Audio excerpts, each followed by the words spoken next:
സുസുക്കിയുടെ DDIS അല്ലേ, diesel എഞ്ചിനാണ്. 1, 2, 3, 4 ഇഞ്ചക്ടറുകൾ.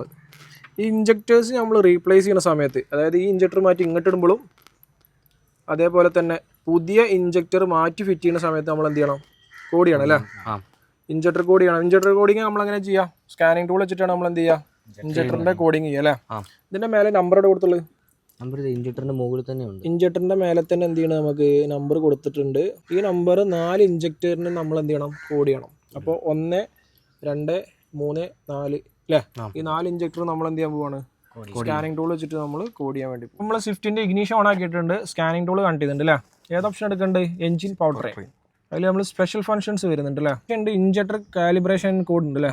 അപ്പോൾ രണ്ടാമത്തെ ഓപ്ഷൻ ഇഞ്ചക്ടർ കാലിബ്രേഷൻ കോഡ് എന്ന ഓപ്ഷൻ നമ്മൾ സെലക്ട് ചെയ്യുക. ഡാറ്റ ലിസ്റ്റ് കാണിക്കുന്നുണ്ട്. ഡാറ്റ ലിസ്റ്റ് എടുത്താൽ നിലവിൽ ഡാറ്റ ലിസ്റ്റിൽ നോക്കിക്കഴിഞ്ഞാൽ എന്താണ് നമുക്ക് ഉണ്ടാവുക? ഈ വണ്ടിയിലുള്ള കോഡുകൾ കാണിക്കുന്നില്ലേ? 1ാമത്തെ ഇഞ്ചക്ടറിൻ്റെ കോഡ്, 2ാമത്തെ ഇഞ്ചക്ടറിൻ്റെ കോഡ്, 3ാമത്തെ ഇഞ്ചക്ടറിൻ്റെ കോഡ്, 4ാമത്തെ ഇഞ്ചക്ടറിൻ്റെ കോഡ്. ഓൾറെഡി കോഡ് എന്താ ചെയ്തിട്ടുണ്ട്? സെറ്റ് ചെയ്തിട്ടുണ്ട്. ഇനി നമുക്ക് 1ാമത്തെ ഇഞ്ചക്ടറിൻ്റെ കോഡ് എന്ത് ചെയ്യണം? റീചേഞ്ച് ചെയ്യണം. രജിസ്ട്രേഷൻ എന്ന ഓപ്ഷൻ കൊടുക്കുക. റീപ്ലേസ് ഇഞ്ചക്ടർ കൊടുക്കുക. Select cylinder to replace. ഏതാണ്?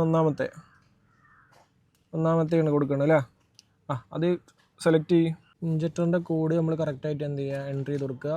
എൻട്രി കൊടുത്തു, ജസ്റ്റ് ഓക്കെ കൊടുക്കുക. കോഡിങ് എന്തായാലും നമുക്ക് സക്സസ്ഫുൾ ആയിട്ടുണ്ട്.